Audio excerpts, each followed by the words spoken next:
Hello and welcome to Frozen Synapse 2 Developer Diary number 21. I'm Ian Hardingham, designer and lead programmer on Frozen Synapse 2, and today we are going to look at some artificial intelligence work, some general polishing, and answer your questions in the mailbag. So let's go! First off, I'd like to apologise for losing the mailbag on last episode. I had left the YouTube video of 2 episodes ago running in the background, so my voice from that episode was destroying my voice from the mailbag for last episode, and we had to throw it out, which was very annoying because I spent quite a lot of time doing that, and I'm sure you guys would like to have heard the answers to your great questions.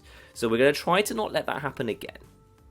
And as we move into this just pre-beta development period, most of the work that I am doing is about polishing the systems that are in the game and throwing out things that don't work. So a lot of my focus right now is on just making the game actually work from a jumbled mess of concepts and systems that have been thrown in over the last 2 years into something sharp and exciting that feels big and expansive, but is also really nice and polished every time you play it. That's what this period is about.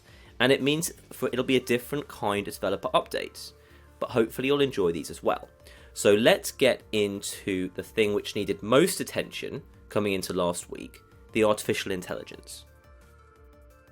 Now here we are in a mission in an apparently residential building with a lovely egg-shaped building that Robin made at some point over the development of this game. And this is basically a test mission. We have 2 of my hostages here, but we're not going to pay any attention to them. We're not going to pay any attention to this VIP of the red guys either, so just ignore that. The first thing I want to talk about, which is really massively unexciting, is the border to these levels. Now, probably the biggest thing I will ever do on this game to improve stuff very quickly was to, for most game areas, most lots, remove the kind of weird fencing I had and replace it with a border that has a couple of doors, but is otherwise mainly wall.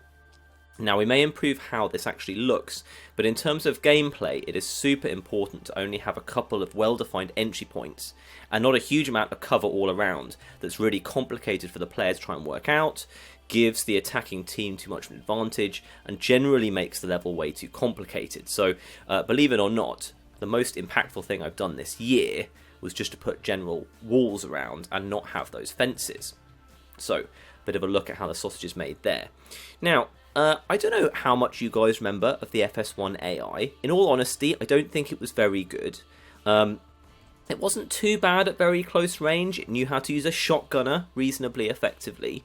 But broadly speaking, the AI in FS1 just sat around hiding behind cover and being a little bit boring, really, especially if it was a bullet-based unit. If it was a rocket or a grenadier, it would definitely cause you some problems. And I've spent the last week really improving things. I've fixed a lot of bugs. I've managed to use the extra processing power we have available now, along with the optimizations that I've done, to massively increase the amount of area the AI is considering as it does its planning. So let's have a quick look at what the AI is going to do here. So now, as you may have seen before, with these general kind of building attack missions, you as the player are able to start your guys anywhere on the roads where they are not in direct line of sight of an enemy. Now, we're mainly looking at what the AI is going to do here, but let's say we're going to start 2 guys here. Now, this guy's very close. So in fact, I might want to do something a bit cheeky, like use this cover here to see what's going on. Now, I think this guy might want to go on actual continue on sight, run around here, maybe duck, and then maybe aim over there. And I think this guy, is just going to stay around there doing nothing and see what happens in turn 1. So that's just an idea of what I as the player might do. Now, let's see what the AI may think it's going to do. So if I open the console, I do test AI. This is not a function you'll be able to use in the final game, I'm afraid. We can look at one of the things the AI might do. I'm going to wait for a little while. Hopefully it'll calculate. There it is.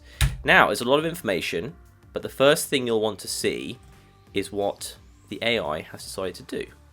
So this is pretty good. Try and ignore how much of a mess this is. This guy doesn't feel happy here, so he's running all the way over here and aiming over there. This fella is running up here to look over these boxes, and this fella is doing something similar. I'll just show it played out. If you could ignore the coloured boxes for a second, I will tell you what all those boxes are about. Oh my goodness. Now, so you've got a vague idea of what the AI is doing. So first off, can I just congratulate myself? Those of you who really remember FS single player may have an idea that this is already seeing a lot more dynamic behaviour than you would have seen in FS1, especially this guy who's running around into the building and taking up position behind this cover here.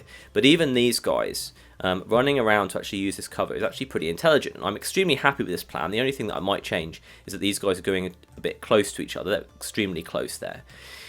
But let's start talking about how the AI actually works. Now, the probability space in Frozen Synapse is much too large to do a really exhaustive search of everything that you might want to do.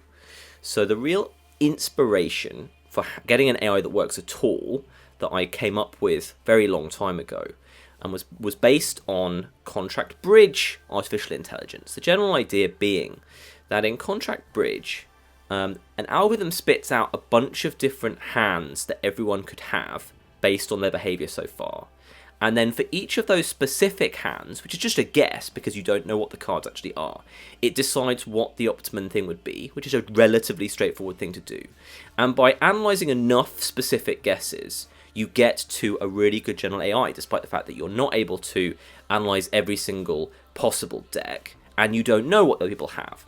Basically, I'm doing something like that. Now, the key is that the AI first starts off by pretending to be the green player, pretending to be the human. He comes up with specifically 4 different plans that the player might do. Let's have a look at each of those plans. Wait a little while. In fact, if this takes too long, I will stop recording while it calculates. But for this one, you can listen to me talk while things happen. So, the first thing the players might do, apparently, according to the AI, ignore that one, they actually had me doing something very similar to what I actually did. That's pretty cool. So just like coming straight in and attacking. Here we are. The second thing they have the player may be doing is a different form of running in. It's very important that we have a range of different things the player might do.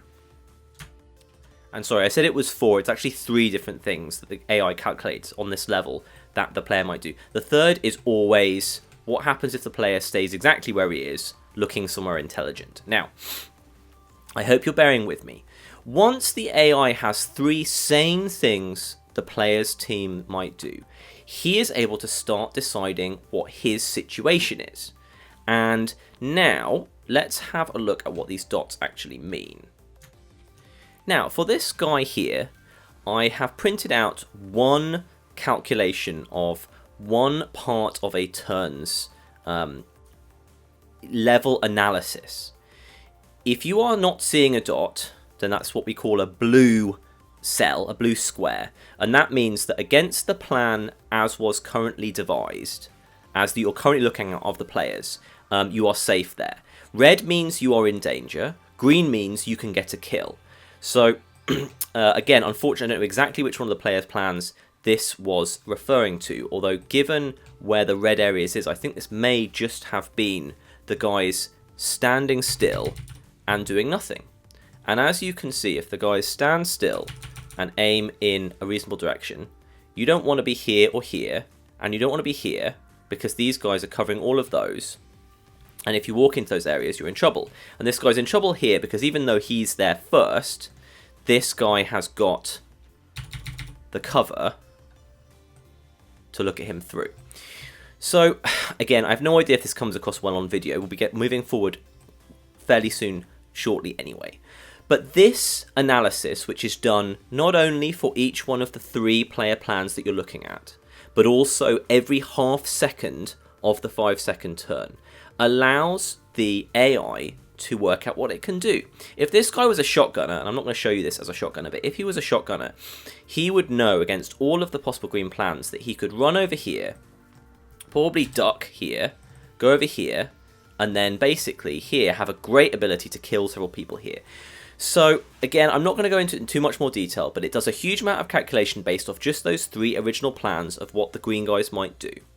And then scores everything by running FS simulations of all the possible things that is decided that the red guys might want to do versus each of those 3 green plans. It scores them all up, and then basically it has several which it thinks are quite good, and it chooses one of those at random. So they're not even predictable because they are choosing from a wide variety of different things. Some of which will work depending on what you do. If you as the player are really aggressive, some of the area plans will work well and some of them won't, and vice versa if you are really passive. So I have been playing against this AI, and it's really, really, really, really exciting. It's much more dynamic, much more interesting, much harder than FS1, but in a really good way. That's obviously another thing that you have to balance. So my AI and my weird egg-shaped level say goodbye from this segment. But there you are, insight into some improved AI. Now, let's go back to this level briefly to talk about a new order that I put in last week. Now, long-time watchers of this development diary will know that FS2 now has what we call move and shoot. You no longer stop while you are aiming. Basically, this is just a new mechanic in Frozen Synapse 2. Some of the most frustrating times I ever had playing FS1 was when your unit stopped in an obviously stupid location because he saw someone and died. And I just have to do everything on continue on sight until I was sure that I wanted to attack. And I think this is a really good improvement, and it's also a nice advancement. That and the focus diamond really make FS2 feel quite different to play. Anyway, what we had before... Oh no, I'm in the wrong place. Let's see, do I have a pie order here? What I had before was the pause if engaged order. And this would basically make you stop if you engage someone, so it would kind of emulate in a specific place FS1 stuff. Now, I may keep that in, but I found that that was actually not really what you wanted, and you would sometimes actually want to have the exact behavior from FS. If you are going past a window where you expect to have superiority, you actually want to stop if you see someone, basically. So I've just put that back as in an option as well. So I believe that's called the stop.